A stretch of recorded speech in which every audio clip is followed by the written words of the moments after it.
Hello, good evening and welcome to ITV News. This is Thursday night's calendar with Matt Price and Sally Simpson. Hello, good evening. Thank you for joining us. Here are tonight's main stories. He deserved better. 5-year-old Yusuf died after being sent home from A&E in Rotherham. Now a report's found that medics repeatedly ignored his mother's instinct that her son was seriously unwell. Every time I close my eyes, I see his face. At that point, helpless and not getting the help that he needed, not getting the treatment that he needed. And that's just going to haunt me forever. Driving home the message. Police say a campaign encouraging the public to report dangerous road users has caught over 7,000 culprits. Join me at the Bronte Parsonage Museum later in the programme for a very special homecoming. And making a splash since the 1930s, the Hathersage Lido prepares to celebrate 90 years of open-air swimming in the beautiful Peak District National Park.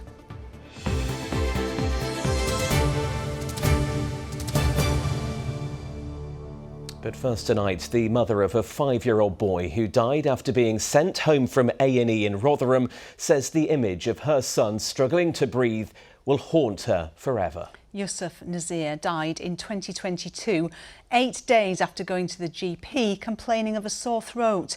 His family says they were told there are no beds and not enough doctors. Well, today a report into his care says his mother's concerns were not listened to by medics. It's made 16 recommendations for the NHS to improve. Michael Billington's report begins with the words of Yusuf's mother, Sonia. Every night when I close my eyes, I hear Yusuf's helpless voice in my ears saying, "Mummy, I can't breathe. I can't breathe. I really can't." And the image of him being handed over to me after his life ended, as though someone had torn my heart out and placed it in my hands. 5-year-old Yusuf Nazir's death certificate says he died from respiratory failure, pneumonia and tonsillitis. But his family says that fails to tell the full story of hospital errors, which they strongly believe is the reason he's no longer alive today. He died in front of my face and I couldn't help and I couldn't do anything because nobody listened to us. He was just left whilst Mum was sat with him. Every second he was dying and we couldn't do anything about it. Yusuf died in November 2022. After initially going to the GP with a sore throat, he was then taken to Rotherham Hospital where he waited 6 hours to be seen. I took Yusuf like that, struggling to breathe, floppy, with his eyes rolled back. I had to take him out to the room myself and take him to the nurse to get help, and she still sent me back. He was then sent home with antibiotics. 2 days later, his family called an ambulance insisting he was taken to Sheffield Children's Hospital. He was admitted to intensive care where he later developed multi-organ failure and died. A report into his care published today says Yusuf's family's concerns were not listened to by health professionals. It also finds that staff at Sheffield Children's Hospital had used an outdated cannula method, depriving Yusuf of the drugs he needed. So it was leaking throughout the weekend until it finally burst and all his medication was all over the bed. So Yusuf didn't get his medication. In a statement, Sheffield Children's NHS Foundation Trust said it was dedicated to delivering the improvements outlined in the report's recommendations, while the Rotherham NHS Foundation Trust said it had taken steps to address the recommendation and also the concerns raised by Yusuf's family. Today's report said it was impossible to say whether being admitted to hospital sooner or being given IV antibiotics would have prevented Yusuf's death. His family are now calling for a full inquest. We will fight until we get the answers that we deserve and that we want. We will continue our fight. We will not give up on Yusuf. Yusuf's given us the energy to fight for him, and we will continue to fight until we get the answers that we want. Every time I close my eyes, I see his face. At that point, helpless and not getting the help that he needed, not getting the treatment that he needed. And that's just going to haunt me forever.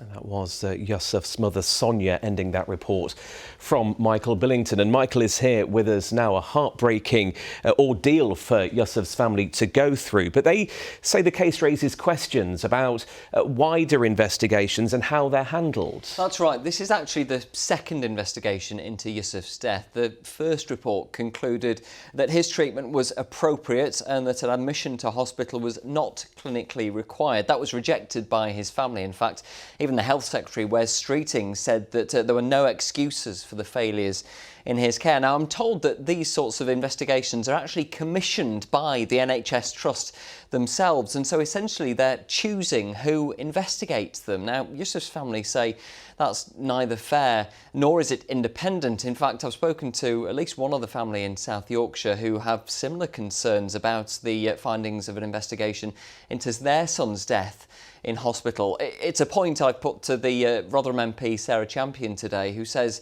things do need to change. There needs to be an independent ombuds that you can effectively go to. At the moment there is, but it takes a very long time and your MP to get through that process. It shouldn't be like that. Where is the independence when you want to have questions asked, when you want to have scrutiny against the NHS? It's not there. So maybe that is something that Wes Streeting could look at bringing in quite a swift manner. Well, we've approached the Department for Health. They've yet to respond. For Yusuf's family, though, this has now gone on for 2.5 years. They now face the prospect of an inquest as well, and that will no doubt prolong their agony even further. OK, Michael Billington. Michael, thank you for the update there. On to other news, and a murder investigation has been launched after the death of a 3-year-old girl at a house in Leeds. Police were called to Orsthorpe Court in the Colton area yesterday morning after concerns were raised for the child's safety. Officers found her body inside. A woman who was at the property was also found to be injured.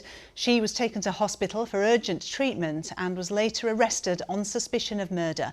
Detectives say they're not looking for anyone else.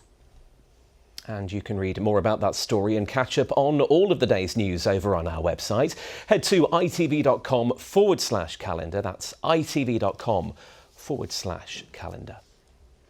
Now, more than 10,000 videos of bad driving have been submitted to West Yorkshire Police in the last year as part of an initiative called Operation Snap.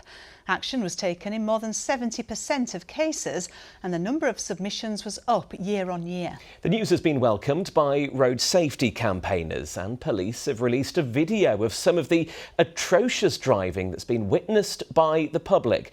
Adam Fowler reports. Captured on dashcam. Vehicles come to a stop for a red light before a car races round them and into the path of oncoming pedestrians. The driver was given 8 months imprisonment and disqualified from driving for 2.5 years. The footage has been released by West Yorkshire Police. It says it's received more than 10,000 similar submissions from drivers in the last year as part of Operation Snap, which encourages the public to submit videos of bad driving. It's a 26% increase on the previous year. This gives us a real opportunity to work together with the public to address some of the poor driver behaviour that we see on the roads. Our main driver for this is to stop people dying.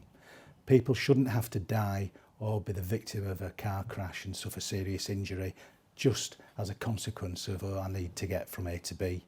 Action was taken against nearly 7,500 drivers in the last year as a result of Operation Snap. Road safety campaigner Ian Greenwood knows all too well the heartbreak bad driving can cause. His 12-year-old daughter Alice died in 2008 when she was hit by a speeding driver who killed her and 2 teenagers. Lots of people in Yorkshire are really worried about road danger and antisocial behaviour, which we see a lot of on our roads. And there's lots of surveys to say that's one of the things that they tell their politicians they want fixing. So with the police having the dashcam footage, what they're able to do is manage the road danger much more effectively. And what it also shows is that people that live locally, they're worried about it, so they're actually taking steps themselves. Since Operation Snap was launched in 2019, it's led to nearly 30,000 submissions from the public. The Deputy Mayor of West Yorkshire lost her sister when she was knocked down by a lorry in 1965. She says the initiative helps with ambitions to end road deaths in West Yorkshire by 2040. We can't do it on our own. We need the public to be on our side. We need them to be part of the solution. And so for those drivers who have got those dash cam cameras, who are uploading the bad driving that they're seeing, that's one of the ways that we're addressing the bad driving that's leading to people dying on our roads. With more and more people submitting video footage to the police, it's hoped it will eventually deter drivers from behaving like this in the first place. Adam Fowler, ITV News. Watching Thursday night's calendar. Still to come on the programme tonight, the historic heated pool in Hathersage, which has been drawing in the crowds since the 1930s. And the heat has definitely been on this July day and night. But of course, tomorrow is August. What will the weather bring? All the detail a little later on. Structural engineers have been assessing the damage at a multi-storey car park in Leeds after a van crashed through a wall. 3 people on the ground were injured by falling rubble when the vehicle crashed on the first floor of the NCP car park on Harper Street yesterday afternoon. None of the injuries is life-threatening and inquiries are ongoing. Domestic water usage has dropped by 10% since Yorkshire Water brought in its hosepipe ban nearly 3 weeks ago now. Despite this, reservoir stocks dropped by a further 1.7% over the last 7 days. This means total stocks are currently at 47.4%, which is well below the average for this time of year. Now, we all know what a difference the weather can make over the school holidays, but while many hope for more sunshine, our indoor play centres could do with some summer downpours. Yes, they say they're facing a number of challenges, from rising employment costs to fewer customers coming in due to the recent spells of hot weather, and it's left many concerned about the future, as Lauren Hall's been finding out. They may be the place to be during the school holidays, but indoor play centres have been having a bit of a bumpy ride recently. Among them, Playmania in Elsecar in Barnsley. It's feeling the impact of the warmer weather this year, which is drying up customers and profits.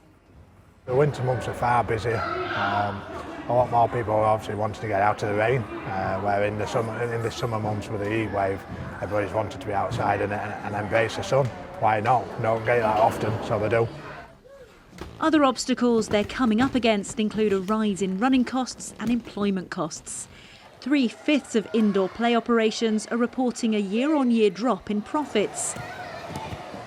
And more than 2/3 are feeling pessimistic about the next 12 months. The Association of Indoor Play is calling on the government to recognise their value and offer more support. There are 3 really important things that soft plays offer to the community. One is employment, 2 is to parents, both social work opportunities, and thirdly and lastly, which we all know is a vital part to the kids, the learning opportunity for them is astronomical. And if these sort of venues start to disappear, then that will affect our overall value of society. While some venues are struggling to stay afloat, others are building back up, investing in new play equipment, as well as cafes and air conditioning. Customers at this soft play told us how much it means to them and their children. For me, I really value soft play because obviously as a disabled parent, it's nice to be able to get Remy out of the house and get him to interact with other children. Like outside, if we're playing outside in the park, I'm always watching him. Yeah. But here, he can just run around really easily, and it's fun. We do need that time for them to run around, have some fun, come with their friends and just, and I think that's really important for kids and their development as well. The government told us it intends to lower tax rates for the leisure industry from next year. That will be seen as a step forward, but there's still a lot of uncertainty for our indoor play centres, who are hoping a busy summer may just turn things around. Lauren Hall, ITV News. Now the ITV Evening News continues at 6:30. Here's a look at what's happening with Charlene White. Coming up in the ITV Evening News, a man's arrested after 8 children were taken to hospital after suspected poisoning at a summer camp in Leicestershire. The price of your food is going up, but how much? And the Freaky Friday sequel, 20 years in the making, the body swap comedy, returns. So join us for those stories and more from 6:30. Just time for a bit of sport now, and it's been confirmed that Henrik Peterson will take over the managerial role at Sheffield Wednesday. The Dane joined the Owls in 2023 as part of former manager Danny Raw's backroom staff. He now takes the reins at S6 with immediate effect, reportedly signing a 3-year contract. Now it's a remarkable and long-awaited homecoming. After 17 years, the only known standalone portrait of Emily Bronte, painted by her brother Bramwell in the 1800s, is once again hanging on the walls of the Bronte Parsonage Museum in Haworth. Yeah, the iconic painting is on loan from the National Portrait Gallery as part of Bradford's City of Culture celebrations. And our reporter Natalie Higgins is at the museum for us live this evening. Natalie, good evening. There's quite a bit more to this portrait, isn't there? Yeah, there is. The portrait was actually part of a wider painting of all the relatives together. And if you look closely, you can see where it was actually cut out of the original painting. And it's quite, that's what makes the painting so unique, the fact that it was cut out and why the team here at the Bronte Parsonage Museum wanted to bring it back here for the City of Culture celebrations. Now, I'm joined with some of the team. We've got Anne here. Anne, just why was it so important to bring it back to Haworth? Because it's usually displayed in London at the National Portrait Gallery. Thousands of visitors see it every year, and we thought it'd be really good to bring it to Haworth, where people in the north of England can see it, and our visitors to the parsonage. And why was it actually cut out of the original? Well, it was inherited after all the Brontes had died by Charlotte's widower, Arthur Bell Nichols, and apparently he didn't think the rest of the figures were good likenesses, so he tore out just the fragment, which is believed to be Emily, and kept that, and he destroyed the rest of the painting. Well, it's great that it's finally back here, even if it's just for a couple of months. And we've got Rebecca as well. Rebecca, why was it so important to bring it back for the City of Culture celebrations? Well, we have a lot of visitors to the parsonage in any year, but obviously this year is really special. Haworth is part of Bradford, and it's Bradford's City of Culture, so it just seems really special to help with the celebrations by having something that local people can come and see, as well as all of our visitors. So we're delighted to have it here. And it was found in quite a unique place as well, just folded away. It was. So after Mr Bronte died, Mr Bell Nichols took it back to Ireland, as Anne explained, and it was found on top of a cupboard folded up. It had been there for over 40 years, undiscovered, and it went to the National Portrait Gallery. This museum didn't exist at that time, so it was the right place for it to be, and obviously it's seen by millions of people across the world each year there. It will be seen by quite a few people here as well. So, Bronte fans, if you want to catch a glimpse of it, you've got until the end of October, because it's the first time it's been back here for 17 years. And it's great to have it at this time of year anyway, the day before Yorkshire Day, so it couldn't really have come back at a better time. Natalie Higgins, thank you very much for us. She gets all the best jobs, doesn't she? And how brilliant to have a bit of history back on home turf, and just in time for Yorkshire Day. That's right, yeah, it all falls into place. Yorkshire Day, I'm getting excited now. Haworth, cobbled streets, rugged moors. Oh, she's on one now. North York moors. OK, I'll start with the good news. Whether you're in Goathland or you're in Haworth, Saturday looks like your best day of the weekend. The forecast is coming up, of course. But yesterday I did adhere to Monday, and that we might have some slightly disrupted weather, particularly for this time of year and the summer holidays. So I'll backtrack and tell you what we're thinking currently. So this is the area of low pressure out on the eastern seaboard of the States, actually by Friday, by tomorrow, and this represents the jet stream 30,000 feet above us, running very fast from west to east, and that's pretty much what brings our weather over the Atlantic. And this low is on the warm side of the jet initially, but then it gets caught up with the jet and pushes into the cold side. So basically it becomes more intense, and instability rises and pressure drops, and that means that we are expecting some unseasonably wet and windy weather on Monday. Whether we get warnings or not, there are currently no warnings in place and no named storm. So I'll give you the probability.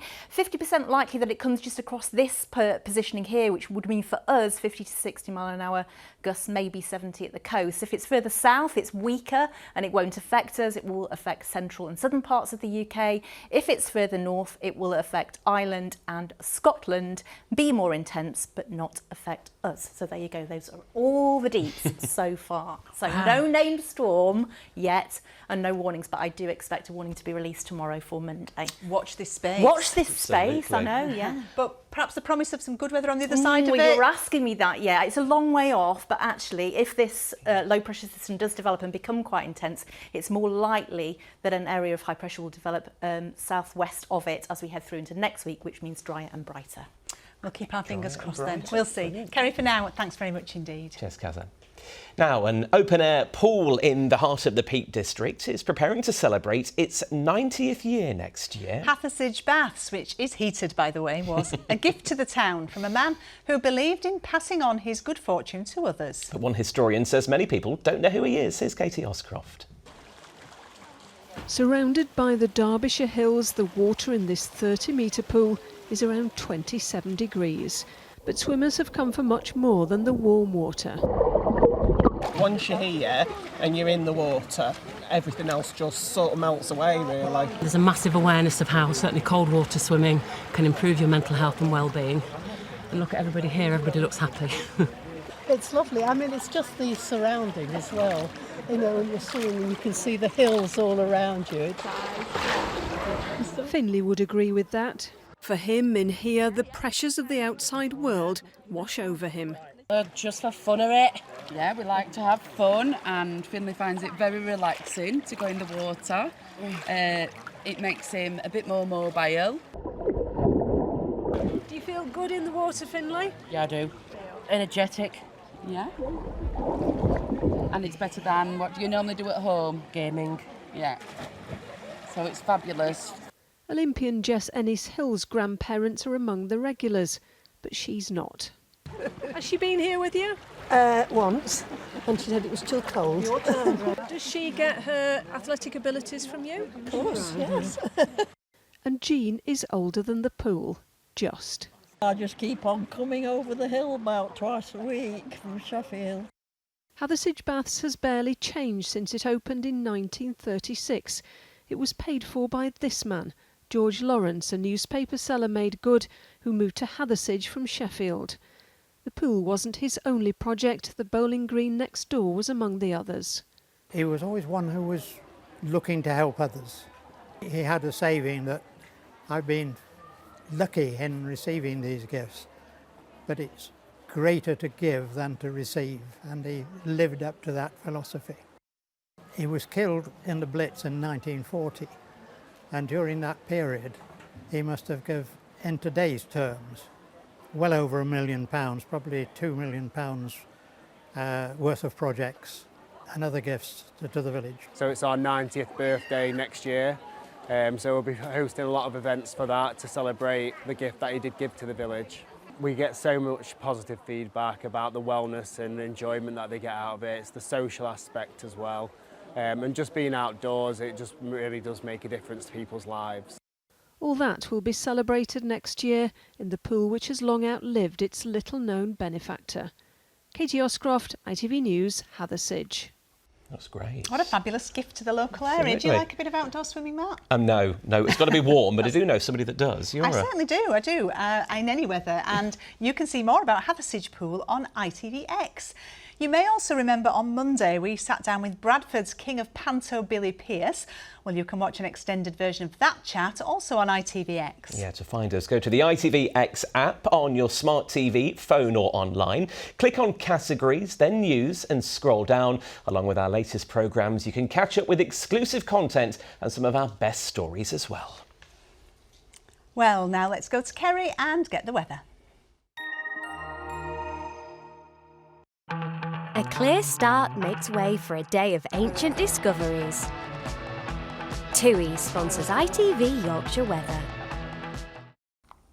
Yes, dry, bright and breezy for many of us first thing this morning, with some hazy sunshine at times. Over the next couple of days as we head closer towards the weekend, fresher for Friday with a mix of, yes, some bright spells at times, but also some showers, could be heavy, possibly thundery. And then into the weekend, a fine day on Saturday. It does become more unsettled from Sunday, a wet start, but it will improve from the west for afternoon and evening. So this has been the scene today. Good slice of sunshine, especially for eastern parts during the second part of the day. But as we head through into tonight, we do look to the north, this little feature out into the North Sea, and that's likely to bring a few showers as we head deeper into tonight. Ahead of that for the evening, a few rogue showers sinking southwards, but into the early hours, I think many places will be dry with clear spells.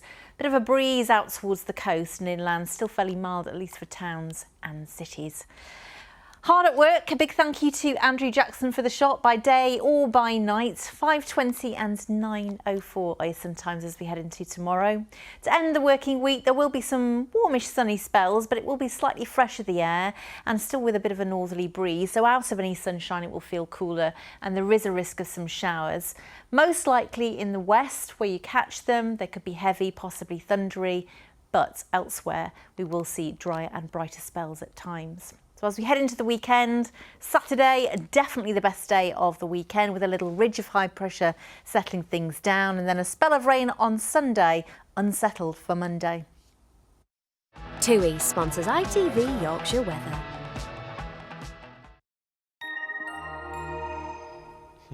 There you go, peg the tents down Monday. Batten down the hatches. Kerry, thanks for that. Well, that's it from us. Arif is back at 10:30. Charlene has the latest ITV news next. But from all of us here, have a great evening. Bye-bye for now. Bye.